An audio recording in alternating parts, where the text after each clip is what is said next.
The story begins with a boy named Kevin who is the bus driver for this school. He takes the children to school daily and drops them off at home. If we talk about Kevin's family, his father died a long time ago. His wife was Linda, but they got divorced. They have a son named Sean, but Sean lives with his mother because Kevin's financial condition is not good. That's why his mother got Sean's custody. Kevin is very sad about this because he wanted to live with his son. Even today, he works overtime. And after working his boss, Ruby tells him that it would have been better if he got some money for the extra work he did. Because my mother is not well and my dog's condition is also very bad.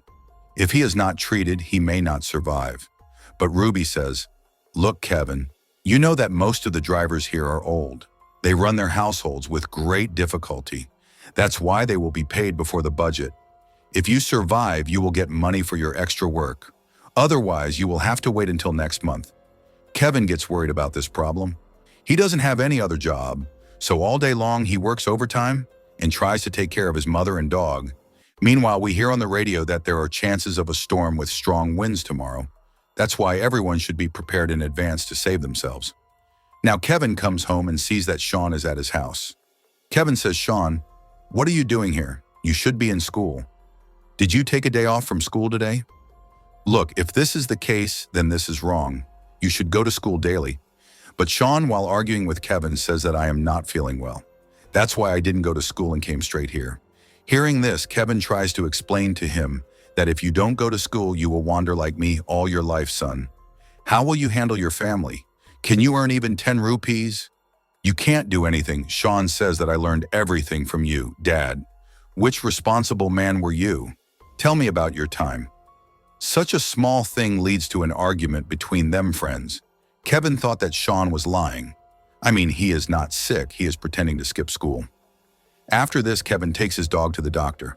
The doctor says, look, Kevin, I think it's time to say goodbye to your dog. As long as he is with you, you should be happy with him, because he is just a guest for a few days.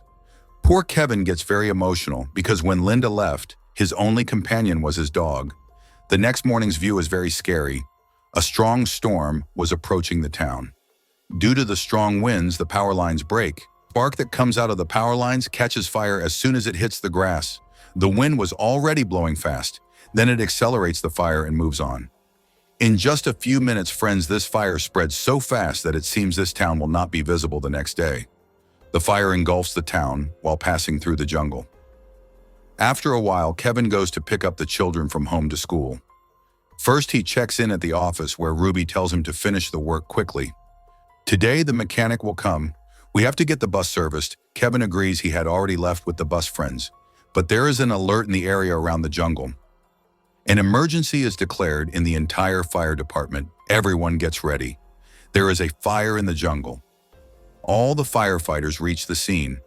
But seeing the scene, they lose their minds because this fire is so intense that it will not stop with the firefighters' efforts. Helicopters and many other teams will be needed for this, so it is very difficult to control the fire today. On the other hand, Kevin is taking the children from school. He is also very sad because he now regrets the argument he had with Sean. I shouted at the poor guy without any reason. I shouldn't have done this. So he messages Sean many times, but he does not reply. Then Ruby tells him, Kevin, what are you doing? Come quickly. The mechanic has been waiting for a long time. Kevin says that the petrol is gone, boss. I will fill it and come immediately. Wait a little. Then his mother calls him and says, son, Kevin, come home soon. Sean is very sick. He is vomiting. So what does Kevin do? He gets scared. He has to see his child first. He understands that Sean is really sick. He was not pretending. Then he quickly fills the petrol. But Kevin is worried about where he should go first because Kevin's mother did not know which medicine to give Sean. That's why Kevin decides to go home instead of going to the office, but Ruby is shouting from there, where did Kevin go? Come quickly. Otherwise, you will not get today's salary. Kevin friends did not care about this today. He will bear everything to cure Sean. That's why he goes to the medical store first. Takes medicine from there. Instead of going to the mechanic, he goes to the house so that he can see Sean first. So now Kevin is going towards the car as quickly as possible. Then Linda calls him and starts shouting that you are not able to handle Sean. That's why I have taken his responsibility. On top of that, he came to you because he was sick. Even then, you shouted at him. Hearing this, Kevin says that Linda, "You are misunderstanding. I did not mean that. I tried to call him many times. I messaged him, but he is not answering. I am going to meet him." But as soon as Linda's call is cut, Ruby shouts at him on the phone again. "Where did you go?" "The mechanic has gone. Now he will come next time. Now whatever money he takes, I will deduct from your salary." Poor Kevin was completely confused about where he should go now. There were firefighters on the other side. Their team reaches the places with fire, but the fire was not going to be extinguished so easily. The people in the houses near the forest are badly trapped in the fire. It was afternoon, but the fire and smoke made it so that the road in front was not visible. On breathing, only smoke was going into the body. So all the firefighters quickly put people in the cars and get ready to take them out, because by the time they try to extinguish the fire, all the people will be stuck there. On the other side, Kevin is going to his house to take medicines, where he sees only smoke in the surrounding area. Kevin sends a voicemail to Sean and says, "Look, Sean, there is a fire in the area around our house. If there is any emergency before I come there, take my car and take your grandmother immediately and leave from there. Because you know that your grandmother cannot drive, son. You will have to do this work. I am coming with medicine soon." But so far, friends, no reply had come from Sean, which makes Kevin more worried about what to do. That's when this message comes on. Ruby's radio that this message is for all bus drivers.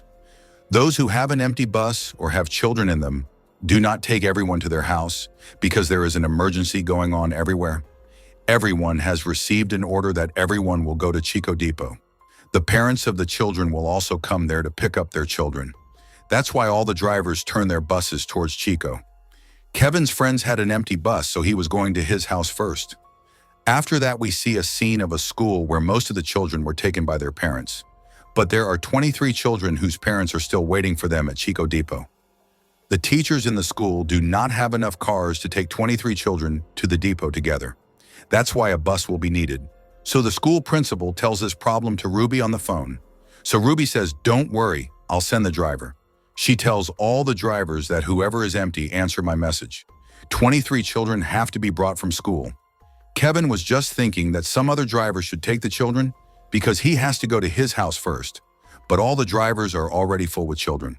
Only Kevin was empty. If he wanted, he could have lied that he was also full. But he doesn't do that. He says to Ruby, "Yes, I'm empty. Tell the children to be ready. I'm going to school right away." So Ruby says, "Okay, Kevin, you take the children." So Kevin goes to pick up the children. Now, after coming to school, Kevin tells all the children to get on the bus quickly. That's why a teacher named Mary puts all the children on the bus. But Mary is getting off the bus to reach her house quickly.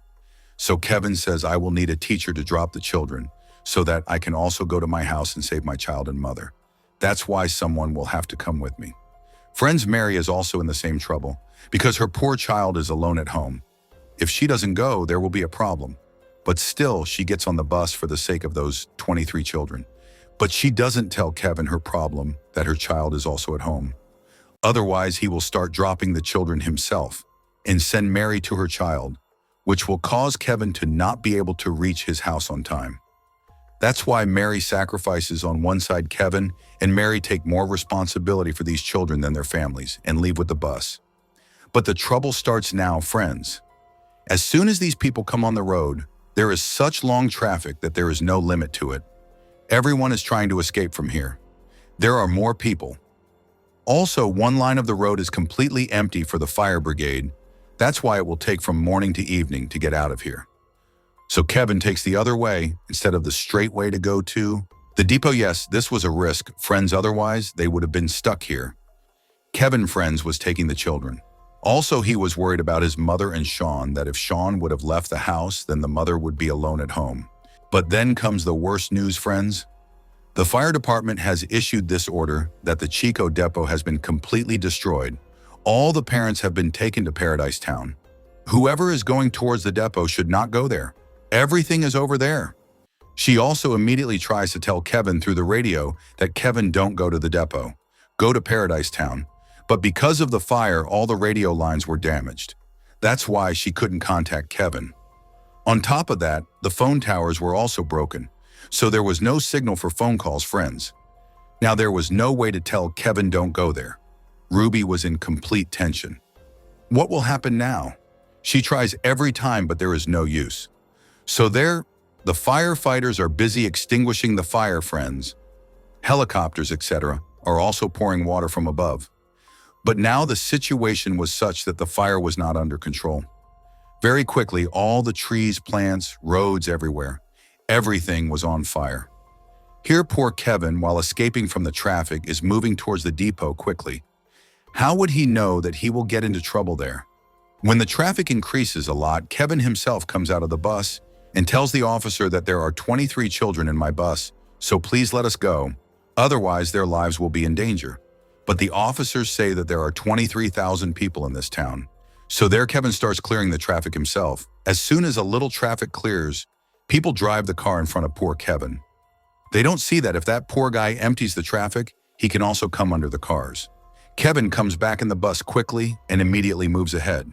While crossing all the difficulties, he finally reaches the depot. But after coming there, he does not see anything. Everything was burning in the fire. Nothing remains. Seeing this, Kevin and Mary are both worried. What should we do now? Everything is over. Even the children start crying that we have to go to our parents. Neither the radio was on friends nor the phone. Now whatever had to be done, Kevin had to do it. While calming himself, he tells Mary, "Look, I think this fire hasn't reached Paradise Town yet. We have to go there. This is our last hope. Maybe the parents of the children and whoever else was there may have been taken there. That's why these people go towards Paradise Town. But there were small children on the bus. They don't have the courage like adults. They were scared, they were silent. They had tears in their eyes and they were exhausted. The smoke had made them breathless. Their throats were drying up. But there was no drop of water in the bus. Kevin gets completely restless seeing all of them. He repeatedly prays to God to send the children to a safe place. Their condition is not bearable for Kevin. That's why he immediately turns the bus towards a shop, hoping to get some water for them there. Now everyone reaches the shop, but at that time no one is present in the shop because there is fire everywhere. Where will anyone have time? Everyone had run away from here. He gets off the bus to get water, but Mary says, "You wait, I'm going to get water. If I don't come back in 2 minutes, then leave with the children. The children need you badly." Saying this, Mary moves towards the shop in the middle of the smoke. Friends with the wind, Mary risks becoming the fire's prey. But with great difficulty, that poor girl with courage takes water. But then some desperate people come there. They try to snatch water from Mary while showing a gun, because no one has water to drink. When Mary takes more than 2 minutes, Kevin does not leave from there. He comes out of the bus and calls Mary. "Where are you?" Then running away, Mary also comes. After this, they both get on the bus and leave for Paradise Town. On the other hand, Ruby is in Paradise Town with the children's parents. People are absolutely safe here. The parents are asking her, "Why haven't our children reached here yet?" She didn't want to tell the parents and give more tension that the children were taken to the depot.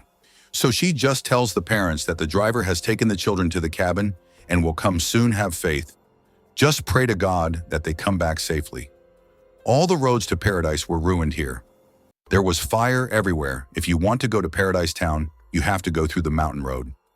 This was the last hope left. The mountain area was such that there is only a one-way road, friends.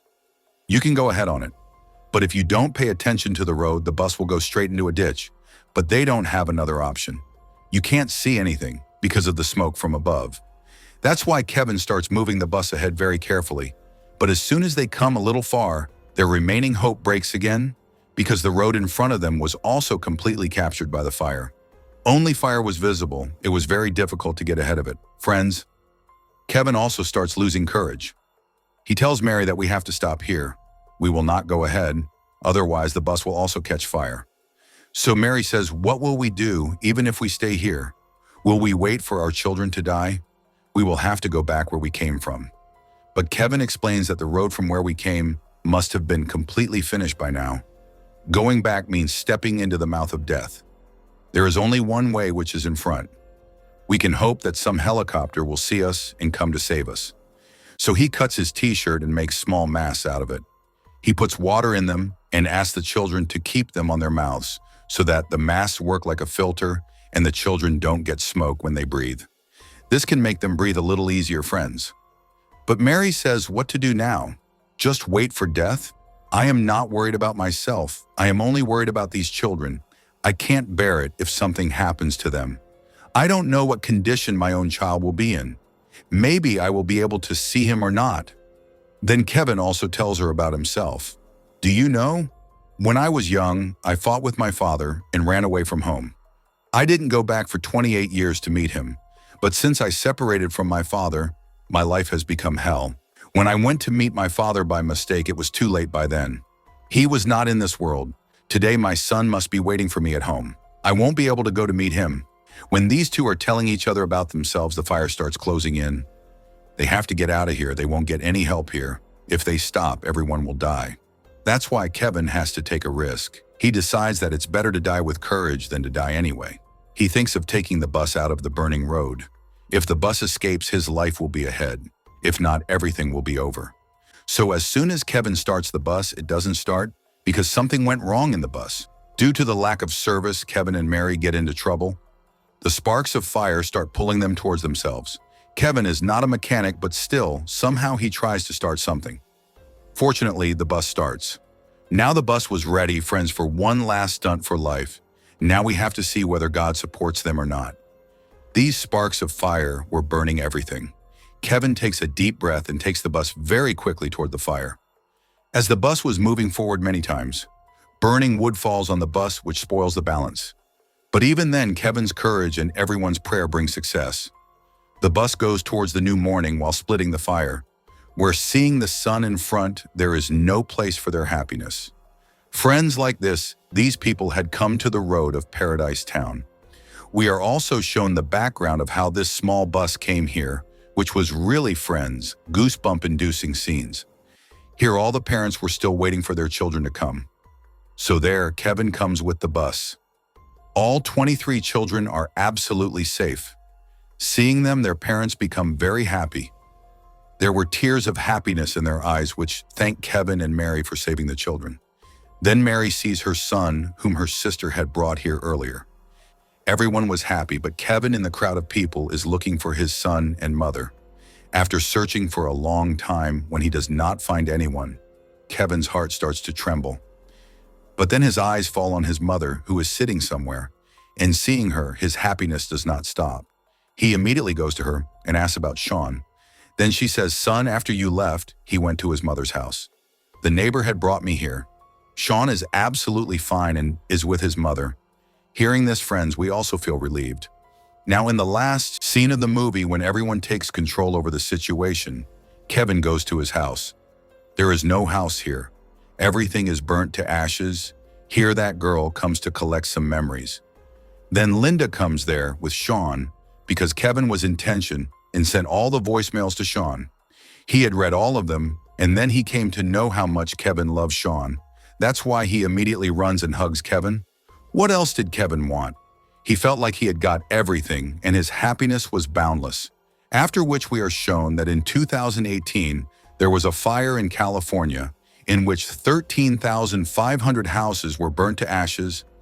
85 people lost their lives due to cheap quality electric wires. The fire broke out and took over the entire jungle. All responsible people were prosecuted and fined. Those who were harmed were compensated. With this scene, friends, this story ends here. Tell me in comments, how did you like it? Thanks for watching.